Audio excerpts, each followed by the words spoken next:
Ya, saya kira tapera ini kan merupakan hal baru bagi masyarakat ya. Meskipun kalau kita runut dari undang-undangnya sendiri, itu sudah ada atau terbit dari mulai 2016 ya. Undang-Undang Nomor 4 Tahun 2016 tentang tapera ya. Namun dalam perjalanannya sepertinya belum banyak masyarakat yang mengetahui karena memang sosialisasinya kami akui belum masif ya.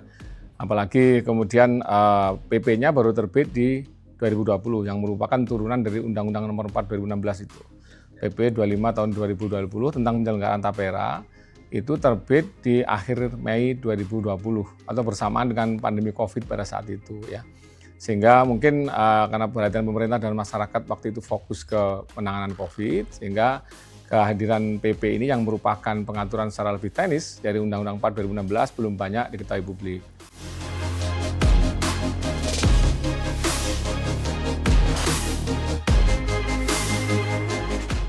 Ya, dari kronologis penyusunan undang-undang dulu ya, Undang-Undang 4 2016 itu sebenarnya sudah melibatkan semua pihak, ya, baik dari sisi pemangku kepentingan pemerintah, gitu ya, kemudian juga pihak asosiasi pengusaha, serikat pekerja, ya, dengan dikoordinir oleh Kementerian Tenaga Kerja, semua sudah dilibatkan, gitu ya. Namun ketika undang-undang ini lahir tadi, sosialisasinya mungkin kurang masif, gitu ya.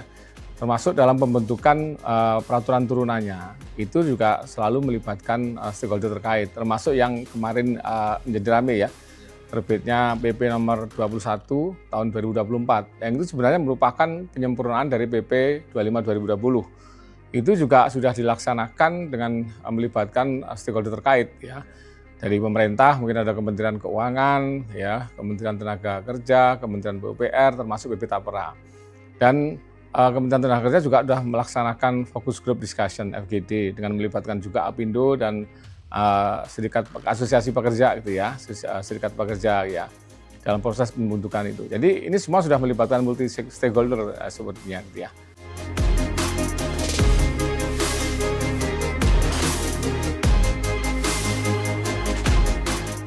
Ya, itu kan aspirasi dari pengusaha dan dari serikat pekerja ya. Tentunya kita sangat menghormati dan menghargai karena memang ini kan dalam tanda kutip konsepsi undang-undangnya wajib gitu ya. Di mana seluruh pekerja penerima upah termasuk pekerja mandiri yang berpendapatan sebesar minimum penghasilan atau UMR ya, itu wajib menjadi peserta. Dengan ketentuannya diatur di PP 25 2020 itu 3% dari penghasilan gitu ya. Nah, dasar dari penentuan 3% itu sendiri sebenarnya belum ada aturannya karena itu masih memerlukan pengaturan teknis level peraturan menteri terkait gitu ya. Nah, 3% kan kemudian 0,5% itu kontribusi dari pemberi kerja perusahaan, 2,5%-nya kontribusi dari pekerja untuk bersama-sama nyimpan gitu ya, nabung gitu ya. Nah, kami memahami lah di tengah situasi saat ini yang mungkin juga kita baru recovery dari Covid gitu ya, dunia usaha mungkin juga belum sepenuhnya pulih. Ya tentunya sensitivitas masyarakat masih sangat tinggi. Sehingga kami sangat memahami ketika kemudian terbit PP 21 walaupun konteksnya PP 21 itu tidak menyangkut kapan mau diberlakukan simpanan. Karena hingga saat ini juga belum ada simpanan termasuk yang dari klaster ASN serta belum ada rencana kapan mau diberlakukan, walaupun di PP-nya 7 tahun selama-lamanya dari 2020 ya, masih tahun 2027. Itu kan masih perlu pengaturan teknis lebih lanjut ya. Ya mungkin masyarakat ya mungkin kaget aja ketika PP 21 merestate kembali apa yang sebenarnya sudah diatur di PP 25 tahun 2020. Jadi begini, ya kami sendiri ya, KDK yang baru ini kan merupakan periode kedua ya. Setelah KDK itu komisioner dan deputi komisioner. Ya, yang periode pertama 2019-2024 sudah berakhir di 13 Februari kemarin. Kemudian berdasarkan seleksi kurang lebih 2,5 bulan dipilih KDK yang baru dan kami yang saat ini kami di sini ya. Kami baru dilantik di 13 Februari. Mohon maaf, di 13 Maret 2024 ya. Kurang lebih baru 3 bulan lebih lah ya.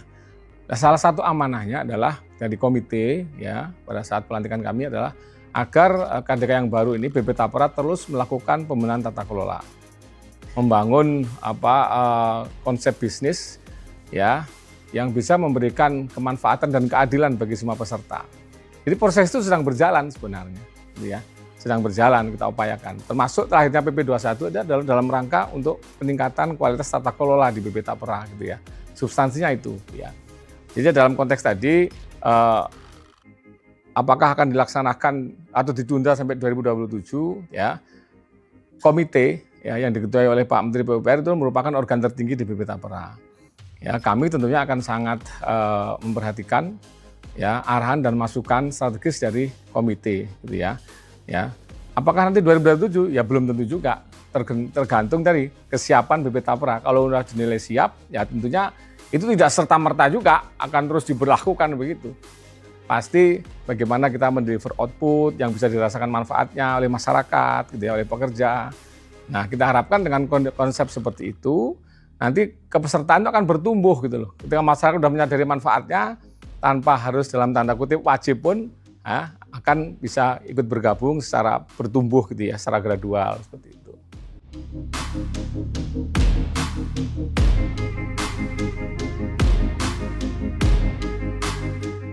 Jadi konsep wajib di Undang-Undang 4 2016 itu didasari adalah spirit kebersamaan ya, spirit saling menolong antara masyarakat yang sudah punya rumah atau yang mampu dengan masyarakat yang belum punya rumah, yang masuk kategori masyarakat berpenghasilan rendah. Sama-sama nabung, kemudian uangnya dikembangkan, dipupuk, ya. Hasil pemupukannya itu digunakan, ya, selain tadi dikembalikan kepada peserta pada saat berakhir masa kepesertaannya, pokok dan hasil pemupukannya juga digunakan untuk membantu masyarakat yang belum punya rumah agar dapat mengakses pembiayaan perumahan dengan bunga sangat murah atau dengan angsuran yang sangat murah. Jadi tujuannya seperti itu. Bukan kemudian 3% apakah bisa dapat rumah. Konsepnya 3% itu adalah nabung bersama. Semakin banyak yang digabung dengan alokasi APBN akan semakin besar, ya. Dan hasil pemupukannya itu digunakan untuk membantu tadi yang belum punya rumah supaya bisa mengakses pembiayaan dengan sangat terjangkau. Saat ini yang berlaku 5% tuh, baik untuk rumah Tapera maupun yang produk FLPP dari APBN.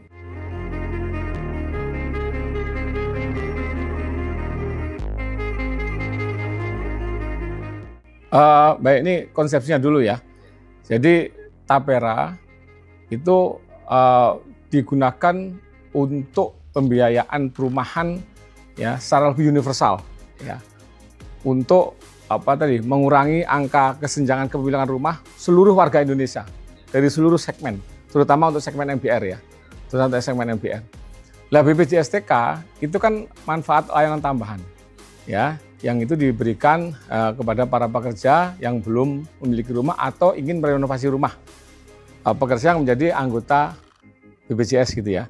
Jadi konsepnya udah berbeda, yang ini lebih spesifik ke benefit tambahan bagi pekerja. Tapera untuk keseluruhan warga negara yang belum memiliki rumah. Yang kalau kita melihat data Susenas 9,9 juta warga belum atau keluarga belum memiliki rumah gitu ya. Ya, dan ini konsepnya juga produknya juga berbeda, ya. Produknya juga berbeda. Mungkin kalau BPJS TK, ya bunga yang ditawarkan agak sedikit di atas kita gitu ya. Ketentuannya sampai maksimal 5% ya di atas suku bunga Bank Indonesia. Kalau sekarang SBI sudah BI 7 days repo rate udah 6,25 tambah 5 berarti maksimal bisa sampai 11,5 gitu, 11,25 gitu ya. Kami stay di bawahnya itu di level 5% tadi, ya 5% tadi. Ya, dan kalau dari sisi delivery output, ini juga kalau catatan kami gitu ya, dari 1,479 juta unit rumah yang kita deliver dari pembiayaan FLPP, itu 77%-nya yang memanfaatkan pembiayaan murah itu adalah para pekerja swasta. Ya, yang notabene adalah anggota BPJS gitu ya. Jadi ini sebenarnya saling melengkapi dan konsepnya berbeda. Ya, analoginya kalau dulu BPJS Kesehatan awalnya kan Askes untuk PNS, kemudian diperluas ketika BPJS melalui seluruh warga negara. Sama seperti itu. Makanya kami dasarnya bukan peraturan menteri, tapi undang-undang dan peraturan pemerintah. Gitu ya.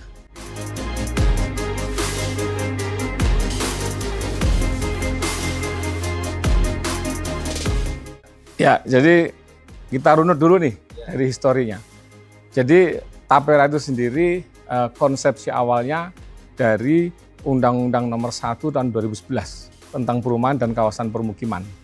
Di salah satu pasalnya mengamanahkan bahwa pemerintah perlu membentuk badan hukum publik yang khusus mengelola pembiayaan ya dalam rangka menjamin sustainability yang jangka panjang dengan konsep simpanan atau tabungan.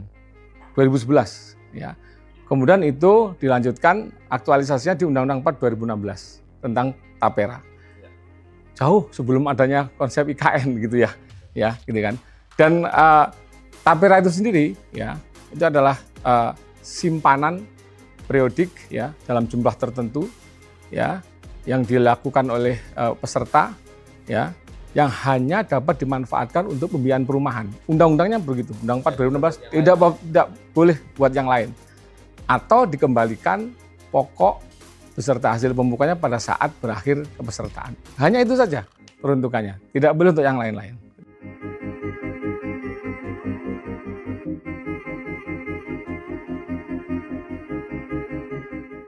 Saat ini ya, BP Tapera sendiri ya, BP Tapera kan lahir setelah Undang-Undang 4 2016 disahkan gitu ya. Jadi merupakan produk yang amanah dari Undang-Undang 4 2016 yang bertugas adalah untuk mengelola dana Tapera dan melindungi kepentingan peserta gitu ya. Dan sampai saat ini kami mengelola 2 portofolio pendanaan gitu ya. Yang pertama yang bersumber dari APBN dalam bentuk fasilitas likuiditas pembiayaan perumahan atau FLPP ya. Dan satunya lagi adalah dana Tapera itu yang merupakan carry over dari dana yang dikolek dari ASN pada saat Baper Tarum dulu. 2019 Baper Tarum dilikuidasi, 2020 kemudian dialihkan pengelolaan dananya yang ex Baper Tarum tadi kepada BP Tapera. Dan sampai saat ini dari sisi pengelolaan FLPP, dari mulai FLPP itu diluncurkan di 2010 hingga kemudian dialihkan pengelolaannya di 2021 ke BP Tapera, ya itu sudah terbangun rumah dari pembiayaan FLPP kurang lebih 1.479.000 unit rumah. Ya, sedangkan yang dari dana Tapera yang khususnya untuk ASN dari mulai 2021 dialihkan ke BP Tapera hingga saat ini di akhir Mei 2024 kemarin kita sudah berhasil membangun kurang lebih 13.800 rumah ya. Ya tentunya kalau ngomong target berikutnya kita harus menyesuaikan juga dengan target dari pemerintahan mendatang ya dengan program 3 juta rumah itu ya seperti itu.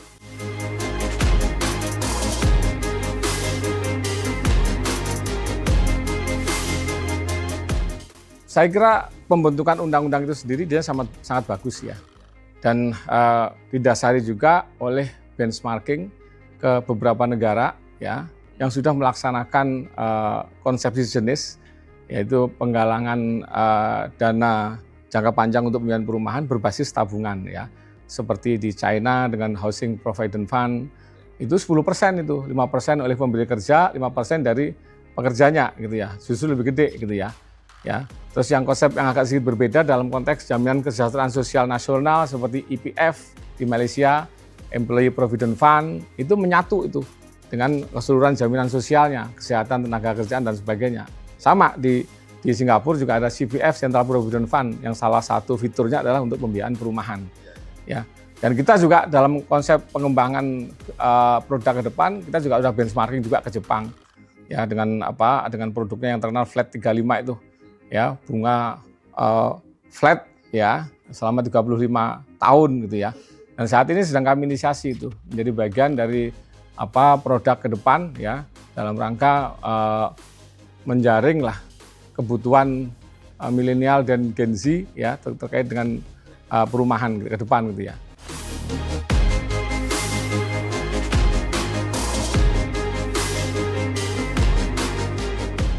Sebenarnya konsep saat ini dengan Tapera itu ya itu lebih banyak mengacu ke konsep Housing Provident Fund-nya China gitu ya.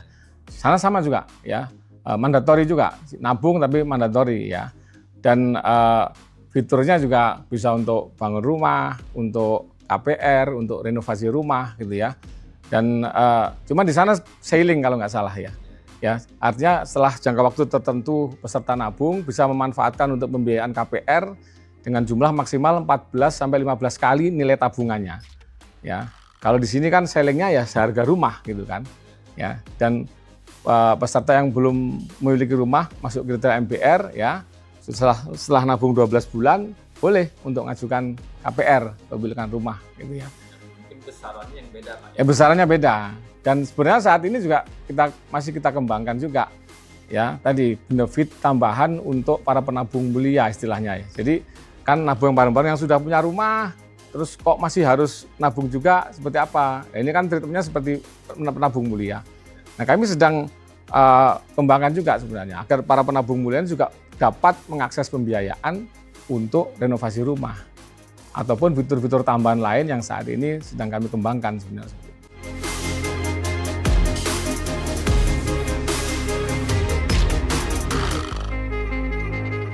Jadi undang-undangnya sudah mematok begitu, ya. Dan di Undang-Undang Nomor 4 2016 itu sudah diatur secara rigid gitu ya, 3 konsep bisnisnya Tapera, dari mulai pengerahan, pemupukan sampai pemanfaatan, gitu ya. Pengerahan dana begitu peserta dicatat sebagai peserta, mendaftar sebagai peserta, kemudian mulai nyimpan dananya, langsung dibukakan akun individual. Dan itu ada aplikasinya, Tapera Mobile, di mana peserta bisa secara real time memantau berapa sih jumlah simpanan saya beserta hasil pemupukannya. Termasuk grafik hasil pemupukannya dari bulan ke bulan ya.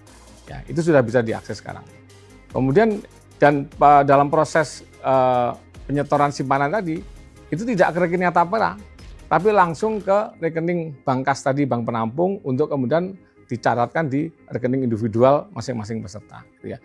Dari proses pemupukannya, itu juga kami tidak memiliki kewenangan untuk melakukan tindak tangan langsung terhadap proses pemupukan. Jadi kita tidak bisa menginvestasikan langsung. Harus melalui manajer investasi. Undang-undangnya sudah mengatur seperti itu. Melalui manajer investasi ya. Yang itu kemudian diseleksi secara ketat ya, dengan mengacu ke peraturan OJK ya. Dari tenaga profesional dan dari BP Tapera mengakses ya. Saat ini ada 7 manajer investasi profesional yang sudah di-hire. Ya, jadi mereka lah yang menjalankan proses pemupukan itu ya. Pemanfaatan juga sama. BP Tapera tidak melakukan perikatan langsung dengan pengembang, tapi melalui bank penyalur. Bank penyalur lah yang melakukan perikatan dengan pengembang untuk pengembangan KPR subsidi tadi yang dinaik baik dari FLPP maupun dari dana Taperanya gitu ya. Jadi dalam konteks pengelolaan dana, BP Tapera adalah sebagai regulator, bukan sebagai operator.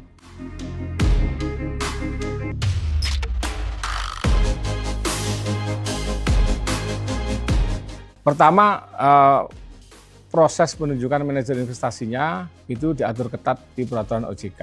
Ya. Kemudian dalam day-to-day operation-nya, OJK juga ikut memantau langsung, gitu ya, kinerjanya. Kita juga setiap bulan secara periodik melakukan konfirmasi, evaluasi terhadap kinerja manajer investasi. Ya. Kemudian dari sisi risiko, undang-undangnya sudah mengatur bahwa instrumen yang diperbolehkan adalah pertama obligasi negara, obligasi daerah, surat berharga di bidang perumahan dan kawasan pemukiman, dan instrumen lain yang aman dan menguntungkan, gitu ya. Ya, dan ini ada risk appetite-nya itu, ya. Ada risk appetite yang kita acu dengan tadi konsep bahwa dana peserta itu harus aman dan menguntungkan, gitu ya.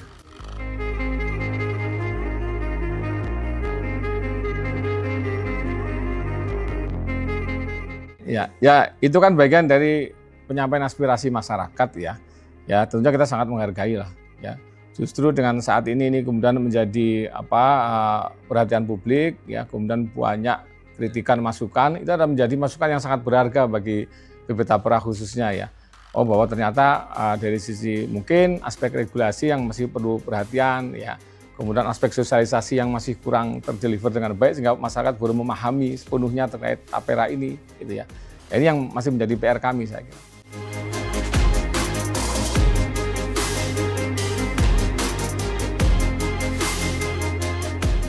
Ya, kalau sosialisasi sebenarnya sudah kita lakukan ya, melalui kanal medsosnya BP Tapera, websitenya BP Tapera.